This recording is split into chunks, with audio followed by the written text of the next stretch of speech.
एक वो चीज़ है जिसे हम कहते हैं लिखना। माशाल्लाह आपकी बहुत बड़ी अच्छी क्लास है, लेकिन आप लिखना भी सीखें। बहुत से लोग मेरे पास एप्लीकेशन लेके आते हैं और उनको एप्लीकेशन लिखना नहीं आता। तो लास्ट टाइम मैं अपनी एमफिल की क्लास में था, तो थोड़ा सा मुझे जो लिखने की अहमियत है कुछ इस तरीके से मैंने उनको बयान की कि जब हम गांव में थे तो हमारे जो गांव के लोग थे वो मोस्टली अनपढ़ थे, ठीक है, लेकिन वो अपने कारोबार भी करते थे, उनको मैथमेटिक्स भी आती थी, उनको लॉजिक्स भी आती थी। इवन जिस तरह आप लोग पढ़ रहे हैं, एमएससी कर रहे हैं, बीएससी, मैट्रिक, एफए पास, कोई भी बंदा आता तो मेहमान खाने बने होते थे, उन पे 4-5 लोग बैठे होते थे, तो वो इंटरेस्टिंगली कोई ना कोई क्वेश्चन करते होते थे कि भाई इम्तिहान लेते होते थे एक तरह का कि ये जो बंदा अपने आप को पढ़ा लिखा कहता है इसको कुछ आता भी है। और इम्तिहान लेने वाले कौन होते थे? अनपढ़ लोग होते थे। और उनके काफ़ी सारे क्वेश्चन होते थे जो करते थे। फॉर एग्ज़ाम्पल कभी कभार वो कह देते थे कि भी इतनी, यानी कि एक शेर है, एक बकरी है, एक बंदा है, दरिया के पार जाना है, इसकी ये कंडीशंस हैं। कंडीशन भी बताते थे कि शेर और बकरी को आप अकेले नहीं भेज सकते, ठीक है ना, तो इसी तरह ऐसे करना है, ऐसे इतना आपके पास टाइम है, वो पूरा एक नक्शा बना के देते थे। तो फिर अगले बंदे से क्वेश्चन करते थे। या बाज़ दफ़ा एक क्वेश्चन बड़ा रोटेट करता था। जब हम बचपन में थे तो वो हज़रत अली रज़ी अल्लाह तआला अन्हु का एक वाक़या बताते थे कि एक दफ़ा कुछ लोगों ने अपना कारोबार किया। कारोबार में उन्होंने क्या किया कि उनका जो एक रेवड़ था, ऊँटनियों का, वो शेयर्ड था। अब जब उन्होंने स्टार्ट किया था तो एक बंदा था, उसका हिस्सा था नामा, और एक बंदा जो था उसका हिस्सा क्या था? छठा। और एक बंदे का हिस्सा था यानी कि हाफ, छठा नहीं बल्कि तीसरा हिस्सा, 1/3 और हाफ और 1/9, यानी नामा हिस्सा, तीसरा हिस्सा और दूसरा हिस्सा, यानी कि हाफ भी था, तिहाई भी थी, हाफ, तिहाई और नामा हिस्सा। तो उनका आपस में प्रॉब्लम आ गया। प्रॉब्लम यह आ गया कि वो उनसे बांटी नहीं जा रही थी कि अब हम इनको कैसे बांटें। मसला हज़रत अली रज़ी अल्लाह तआला अन्हु के पास आया। उसने कहा ये तो बड़ा आसान सा मसला, ऐसा करो कि मेरा जो रेवड़ है उसमें से एक ऊँटनी इनको दे दो। वो ऊँटनी उनके रेवड़ में शामिल कर दी गई। शामिल करने के बाद उसने पूछा कि जिसका नामा हिस्सा है आपको दे दूँ, 2 दे दूँ, कोई इतराज़ तो नहीं है ना? उसने कहा मुझे कोई इतराज़ नहीं। उसने कहा 2 इसकी निकाल दें, ठीक है, 2 ऊँटनियाँ निकाली गई। फिर जिसका तिहाई हिस्सा था उसको कहा कि अगर मैं आपको 6 दे दूँ आपको कोई ऑब्जेक्शन तो नहीं है? उसने कहा मुझे कोई ऑब्जेक्शन नहीं है। तो वो 6 एक साइड पे अलग कर दी गई और एक बच गया जिसका हाफ था, उसको कहा मैं आपको 9 दे देता हूँ, 9 इनकी जो है इनको दे दे, कोई इतराज़ तो नहीं है ना आपको? आधा हाफ था ना आपका, 17 थी ना, 18 होता तो आपके 9 बनती ना वैसे, लेकिन मैं 17 में से आपको 9 दे रहा हूँ, एक हाफ उनको भी दे दें। उसके बाद एक ऊँटनी बात की, उसने कहा ये मेरे रेवड़ में दोबारा शामिल कर दो, ये मेरी अपनी ऊँटनी थी और वापस चली गई। अब बात ये है आप लोगों से, आप लोग बीएस मैथमेटिक्स कर रहे हैं, आप लोगों से मेरा क्वेश्चन ये है कि वो कौन सी मैथ थी जो उन्होंने यूज़ की? जो हमारे गांव के लोग थे वो इस तरह के क्वेश्चन करते थे, लेकिन हम उनको क्या कहते थे? ये अनपढ़ लोग हैं। हम उनको पढ़ा लिखा तो नहीं कहते थे ना, उनको मैथ भी आती थी, लॉजिक भी आती थी, अपना कारोबार भी करते थे, लेकिन फिर भी कहलाते क्या थे? अनपढ़। अनपढ़ क्यों थे? आप लोग बता सकते हैं क्यों अनपढ़ थे? उनको मैथ भी तो आती थी, लॉजिक भी आते थे, लिखना नहीं आता था। उसको इसलिए हम क्या कहते थे?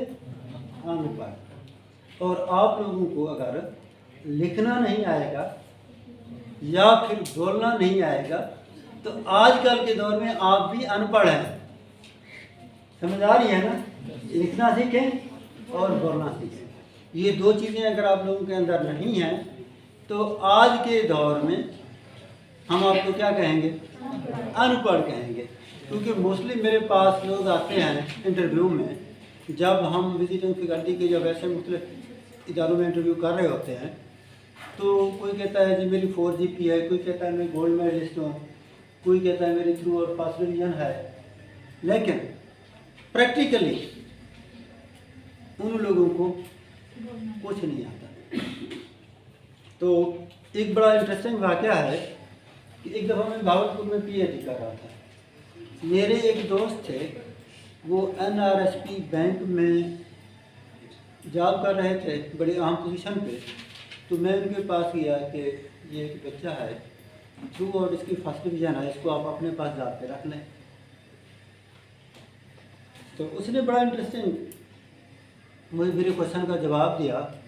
उसने कहा जवाब मैं इसको रख लेता हूँ, मेरा इसकी डिग्री से कोई लेना देना नहीं, ये फॉर्मेलिटी है, मुझे फर्स्ट डिवीज़न नहीं चाहिए, मुझे ऐसा बंदा चाहिए जो मेरे बैंक के अंदर इफेक्टिवली काम कर सके।